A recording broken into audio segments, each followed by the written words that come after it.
Hey guys, Rooney here. Welcome to today's video, and for today I'm going to be reviewing the classic film Alien 3. Anyone knows that Alien 3 was the first real divisive film in the whole Alien saga. I remember when I first watched it back during the mid 2000s.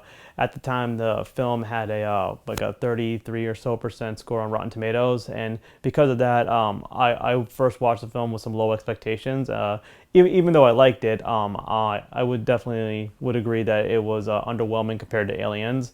Over the years, the reception to the film has gotten better. As of summer of 2026, the score I last saw was at 43%. So hey, maybe it'll reach that 60% fresh barrier some point in my life. Maybe before I'm dead. One can only hope. A cool thing that's always been known about Alien 3 is that it was the directorial debut of the great David Fincher, who would go on to direct some really great movies like Fight Club and Seven and Social Network. So it's cool to see that this is this is basically his roots. Unfortunately, during production, he had been dealt with a lot of he'd been dealt with a lot of troubles, and those factors really shows in what became the theatrical version of the movie, which is the version of the movie I plan to review. So without further ado, let's give a recap and tell you guys what I think. Just to give a heads up, there's going to be some spoilers, so I can talk about some certain specific scenes. Not that it really matters anyway, because nobody watches this channel. So for the 10 or so who do watch my stuff, thanks, appreciate your support. And at the same time, I can't really exactly, apologize for the fact that you haven't seen a movie that's been out since 1992. So the film starts off with Ripley, Newton, Hicks, and Bishop. They're still in hypersleep aboard the Sulaco. It turns out that the queen had laid an egg. A facehugger is born from the egg and attaches itself to somebody. In the process, it gets cut and its acid blood drops on the floor, which starts a fire on the Sulaco. The carotid tubes are placed inside an emergency evac unit and is ejected off. The evac unit crash lands onto the planet Florina Fury 161. It lands near a prison and foundry site. The occupants investigate the crash and they find that only Ripley is alive. As they recover the vehicle, unbeknownst to them, the facehugger is still alive and it attacks the prison's dog. Ripley is awakened by Dr. Clemens. He informs her that only she survived the crash. Newton Hicks died and the Bishop unit was smashed beyond repair. Ripley requests to inspect Newt's body to see if she was impregnated by an alien. Although she finds no signs of it, she insists that the bodies be cremated. A funeral service is held for Newton Hicks and their bodies are thrown at the site's foundry. At the same time, an alien is born from the dog. And this alien, it's different from the ones we've seen before. So in the previous ones, they were always born from a human, whereas this one, since it's born from a dog, we can see that once it's born, it's bigger than the other ones, and it runs on all fours. It's faster, so that shows that the life form, it takes traits from the host that it came from. So this being a new type of alien, it's gonna basically it's gonna come with a new punch that Ripley never seen before. Ripley begins acclimating herself with the prison population.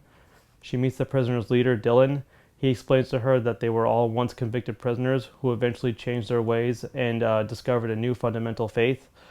Ripley also learns from Dr. Clemens that the prison site is a property of Weyland-Yutani, but it was shut down. The prisoners with their new faith chose to stay and act as a custodial crew, supervised by Dr. Clemens and supervisors Andrews and Aaron. Around this time, the alien has grown into his adult self and starts killing prisoners. Ripley, knowing that the prisoners' deaths can't be accident or coincidence, starts to investigate. She acquires the Sulaco's black box from the EV unit and the remains of Bishop. She turns Bishop back on and plugs him into the black box. Bishop confirms Ripley's fears that there was an alien aboard the Sulaco and it came with him down to the planet. And Weyland-Yutani is also aware of the information on the black box. The alien continues its killing spree and gets Dr. Clemens. And this gives us that iconic shot where Ripley's on the ground and the alien comes right up to her. And this is a really cool image because we've never really seen before the alien be right up to somebody and not attack them. The alien eventually makes its presence known to the prison population when it gets Supervisor Andrews. Ripley and the prisoners devise a plan to trap the creature inside a room in the prison's basement. This plan goes haywire almost immediately as the alien attacks a prisoner. In the aftermath, Ripley realizes that she hasn't been feeling well, and she has herself scanned. She learns to her horror that she has been impregnated. Ripley knows that Weyland-Yutani is aware of the information on the black box, and that they're sending a rescue team to get her, mainly to acquire the alien creature. Ripley tries to persuade Aaron to call off the rescue team, but Aaron refuses. He believes that Weyland-Yutani will come save everybody, including Ripley. Ripley decides to confront the creature and realizes it won't kill her because she's carrying the queen. She goes to Dylan and asks him to kill her, as she knows she's going to be dead eventually. Dylan, with his newfound faith, decides against it, but believes that with the situation of the alien not killing her, that they can use that to their advantage. Ripley and Dylan motivate the prisoners to devise a new plan. They will basically play a cat and mouse game with the creature inside the prison's tunnel system and lead it to the foundry, where they plan to dump molten lead on it. The plan starts off well, but eventually the alien catches up and kills the prisoners one by one. Eventually it's just Ripley, Dylan, and prisoner Morse who are left. Dylan stays behind to distract the Xeno, and Morse dumps the lead on it. So everything seems fine for a brief moment, but then suddenly, boom, alien just burst out of there. I mean, like, big shock, right? I mean, the alien's skin, they can contain acid blood, so yeah, no surprise that the molten lead couldn't melt them. But with the alien completely covered in molten lead, Ripley turns on a sprinkler and sprays it with water. And this causes the alien to explode. And in my brutally honest opinion, that's got to be the coolest alien takedown in the entire franchise. By this time, Weyland-Yutani's rescue team has arrived and are greeted by Aaron. They approach Ripley. The man leading the team appears to be Bishop. Ripley believes him to be another android, but the man represents himself to be the creator of the Bishop androids. He tells her that he wants to get the creature out of her, and he's looking out for her best interest. However, Ripley calls bullshit on that and decides not to trust him. Sorry, no go on that one. She has Morse prepare the platform so she can sacrifice herself inside the foundry. The Weyland-Yutani soldiers try to stop them and shoot Morse. With that, Aaron realizes Ripley was right, that Weyland-Yutani isn't out there to save them. They really just want the creature. And because of that, he attacks Bishop, which gets him killed immediately after. Bishop then basically drops the act and begs Ripley not to kill herself, telling her that the alien creature is valuable and they can learn so much from it. Ripley has just decided she has enough and makes her final stand and falls inside the foundry. At that moment, the alien queen bursts out of her chest, and with one final moment of strength, Ripley holds onto the creature as she falls in. Afterwards, Weyland-Yutani, they completely shut Fury 161 down and practically disavow any knowledge of what happened on site. So what can be said about the film? I mean, the biggest criticism that the movie that I've seen just talked about everybody is that they didn't like the fact that Newton Hicks were killed off immediately, and that's definitely understanding. I mean, Newton Hicks, they went through a great ordeal to survive the events of Aliens, and now they're basically, it just seems like it was almost all for nothing now. So it almost makes, like, you know, the journey in Aliens almost seem a bit pointless. I mean, you can still enjoy Aliens, but knowing that Newton Hicks are always doomed, it sort of it's definitely a bummer. In place of them, we have these new characters, and I gotta say though, the new characters that we meet, I personally don't find many of them likable. I mean, Supervisor Andrews, I find him to be, a very pompous, just, aggravating man. Aaron, he seems like a relatable character, but I just think he has a very annoying personality. The ones who really stood out were Charles Dance, who played Dr. Clemens. He gives off a very remarkable and grounded performance. He makes the character very interesting, but unfortunately he's killed off quickly. And then there's Dylan. And I remember, like, thinking to myself, like, when you see Dylan giving his motivational speech to go in and stand up against the alien, Charles S. Dutton, he really nails that part. He really delivers his lines so well, and I think you'd almost want to get in on the action and fight alongside the alien with them. As mentioned, there were production troubles throughout filming, and these production troubles, I believe, is what led to some plot holes, which really are the things that bother me. Like, for starters, this whole thing happens because there was an alien egg aboard the Sulaco. So when did the queen have time to lay an egg? And furthermore, how would they not think to check if there's an egg aboard? And this egg looks like it was near their cryotubes, and that queen did not get near the cryotubes at all.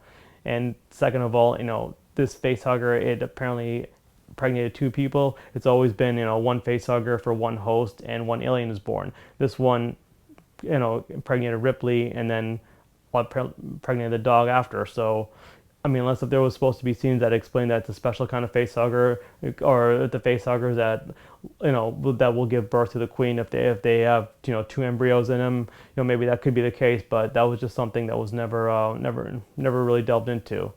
And another plot, or not so much a plot, but just a scene that always kind of bugged me, which I'm sure was never really properly fleshed out because of the production troubles, was like the death of prisoner Murphy. So the scene set up where Murphy's inside of a fan cleaning it. The alien attacks him, and it almost seems like from the attack he falls into the fan and gets shredded up. Afterwards, Clemens, Aaron, and Andrews, they investigate. They initially think that he got sucked in, but Clemens points out that the fan was blowing, so that scene plays off to show that Clemens is suspicious that something fishy is going on site. So it has that purpose, but when the death scene happens, it really seems like that Murphy is being sucked in. How in the world would all that happen if the fan was blowing? I'm not sure. I've heard that maybe the alien attacked him, maybe punched him and pushed him forward with so much force that that's how his body just naturally rolled. But it just does not play off like that at all. I just feel like there was something more to that, whole fan blowing, insight, and I just feel like it just really didn't come off as the way it should have been. Another scene that always kind of drew me a little confusion was like the moment when prisoners Gallic, Boggs, and Rains, they're basically exploring the underground, and they're putting candles to act like breadcrumbs, and it's like you don't really know exactly why they're doing it. I mean, I've had to it kind of just seemed to look, I mean, they're doing it to explore the area, but it just kind of plays off as almost just a random event or just a random activity that they're involved in. And the point of that scene was to present the tunnel system later that where the alien chases the prisoners to. But it just seems like the connection between those scenes, to me at least, it just didn't really felt like it was there. One of the big positive aspects of the film was the whole religious themes and imagery that we see throughout the movie. A lot of it's subtle, some of it's more just very on the nose. Scenes like Ripley closing Newt's eyes when she investigates her body. The whole sets, how they have this very cathedral look to it. Scenes where there are people who are talking and you get like a low angle shot, you see them from above, so it almost seems like as if you're like listening to a sermon. In the movie, Ripley has to shave her head in order to protect herself from lice, and this gives off the image that she looks like a new reborn person.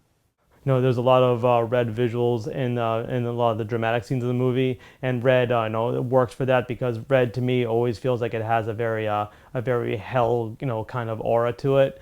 The funeral scene, how it went on about these cross fading images, it definitely, to me, that definitely felt like it had some religious kind of vibe to it, and especially also how it was intercut with scenes of the dog dying. So basically, we have Newt and Hicks, their bodies are being thrown into the foundry, so that's the end of Newt and Hicks, and then here we have the birth of the alien. So end of Newt and Hicks, the beginning of the alien. Definitely the way that's just edited, that's just a well put together moment. When Gallic, when he witnesses a prisoner getting killed by the alien, the blood sprays on his face, and that to me almost looked like he was like getting baptized in that moment. The film's score is definitely well done. I'm always probably mentioned this in one of my other videos. I'm always a sucker for good film scores. Elliot Goldenthal's music, it just plays very well. Especially he worked like with the religious stuff. You can hear like the whole choir mixed in with the score, and it definitely elevates the scenes. Especially the moment when Ripley and Dylan need to motivate the prisoners to stand up against the alien. Just the music, it really gets you all hyped up. I think personally that if I had to rank the scores, I would probably actually put Aliens first, but I would probably then put Alien 3, then Alien, and then Resurrection. Not saying Resurrection's bad, but yeah, when it comes to the film scores, I would probably put Alien 3 above Alien. And I love how the whole religious aspect plays out when Ripley sacrifices herself. How she decides she's not going to listen to Bishop's lies, and she closes the door on him. It almost kind of like reminds me of like almost like a confession booth. How she like that vent is like a confession screen, because after that, that's when Bishop just drops the lies and starts like begging and basically revealing his true colors. And when Ripley makes the drop into the foundry, how she just has her arms spread out, almost like she's preparing to get crucified. In the end, yeah, I think any viewer who watches the film, they're going to be bummed out by the killing off of Newton Hicks. They're probably not going to like how the way the film was written with these with these characters who like I said, I mentioned were to me unlikable. But I think they'll definitely like the whole they'll definitely appreciate how the movie's how it's a visually impressive movie. I think they'll like the direction and how the movie went, how it put this character, our hero Ripley, in in an impossible situation, and it really just demonstrates how Ripley is a strong character. I remember listening to an episode of Perfect Organism where they mentioned that Ripley is a strong female character, not because she's somebody who fights, but because she's someone who overcomes obstacles. And in this situation, she was put in a situation she knew she wasn't going to live, but she basically went out on it on her own terms, not letting Weyland-Yutani get their hands on the creature. And it just shows us how it demonstrates how Ripley, why we love Ripley and how she's just a strong female character. So while the film never reaches the heights of what Aliens was or Alien, I think when it came to be something that was meant to be the final entry in the saga, I think it is a serviceable movie. So those were my thoughts on the matter. I hope you guys all like the movie as much as I did. And if you don't, well then I guess it'll just make you appreciate Alien and Aliens more. So yeah, all right guys, take care.